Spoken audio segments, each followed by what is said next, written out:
తరగతి గదిలో స్పృహ తప్పిపోయి పడిపోయిన విద్యార్థి మృతి చెందిన సంఘటన మల్లారెడ్డి అగ్రికల్చర్ యూనివర్సిటీలో చోటు చేసుకుంది.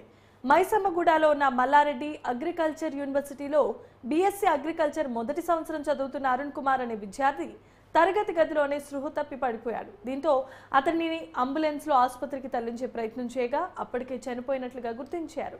కాగా కళాశాలకు అంబులెన్స్ లేటుగా రావడం వల్లనే విద్యార్థి చనిపోయాడంటూ తోటి విద్యార్థులు కూడా ఆరోపిస్తున్నారు. మల్లారెడ్డి ఆసుపత్రి ముందల వారందరూ కూడా ధర్నా నిర్వహించారు. పేట్ బషీర్బాద్ పోలీసులు కేసు నమోదు చేసి దర్యాప్తు చేపట్టారు. ఇప్పుడేమో పోస్ట్మార్టం తర్వాత చూస్తాము, ఏమైనా తెలుసుకుంటాము. చచ్చిపోయిన తర్వాత తెలుసుకుని ఇవ్వమన్నా వాడు కూడా చచ్చిపోయిన ఎమౌంట్ ఉండేటు మాకున్నదా బాగా. వితిన్ సెకండ్స్లో మాట మార్చేస్తారు అన్న వీళ్ళందరూ. ఏమంటున్నారు?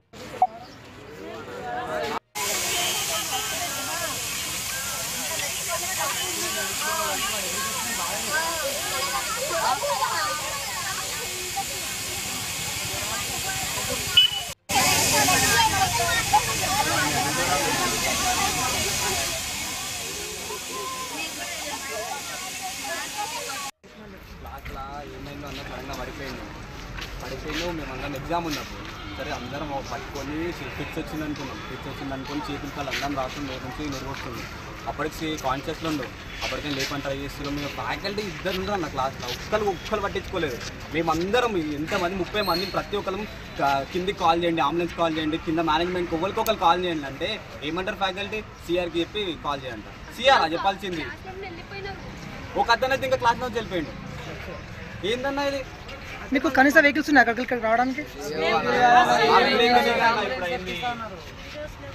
మా వెహికల్స్ ఉంటే వాళ్ళు అంబులెన్స్ తెప్పిస్తాను ఆపిరు కొద్దిసేపు 20 మినిట్స్ అక్కడిక్కడ ఆపిరు.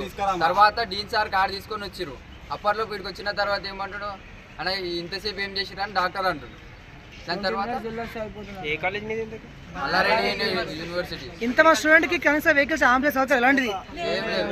2000 స్టూడెంట్స్ ఉంటారు అన్న కాలేజ్ లో. అంబులెన్స్ ఉండదు. ఎవ్వరికి ఎమర్జెన్సీ రాదు అసలు. ఒక్కరు రెస్పాండ్ గారు. ఇప్పుడేమో పోస్ట్మార్టం తర్వాత చూస్తాము, ఏమైనా తెలుసుకుంటాము. చచ్చిపోయిన తర్వాత తెలుసుకొని ఏం లాభమన్నా?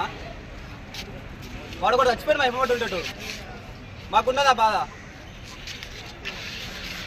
వితిన్ సెకండ్స్లో మాట మార్చేస్తారు అన్న వీళ్ళందరూ. ఏమంటున్నారు ఇప్పుడు?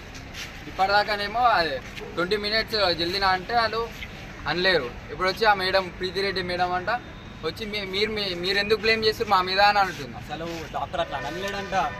అసలు మేము బాధలు ఉన్నాము, వాళ్ళు ఇడికి వస్తారా మేము ఆడుకోవాలా? ఊరికే 2 సార్లు పిలిచిరా అన్న. ఇప్పుడు ఆడికి ఇప్పుడు కార్ వేసుకొని పోయారు ఎక్కడో. సెక్యూరిటీ 2 బౌన్సర్స్ 3 బౌన్సర్స్ ఉన్నారు. అలానే ఇక సెక్యూరిటీ పెట్టుకుని వెళ్ళిపోయింది ఆమె. అన్న ఒక వాళ్ళ క్లాస్లో పడిపోయారన్న, వాళ్ళ సొంత కొడుకులకి అయితే అలానే చేస్తారు అన్న. వాళ్ళు అసలు అక్కడ పడిపోతే బయటకు వెళ్ళడం ఏంటన్న, మరీ దారుణం అసలు ఈ విషయంలో. క్లాస్లో ఏమైందో అన్న సడన్గా పడిపోయింది.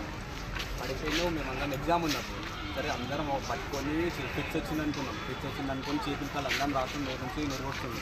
అప్పటికి కాన్షియస్లో ఉండవు.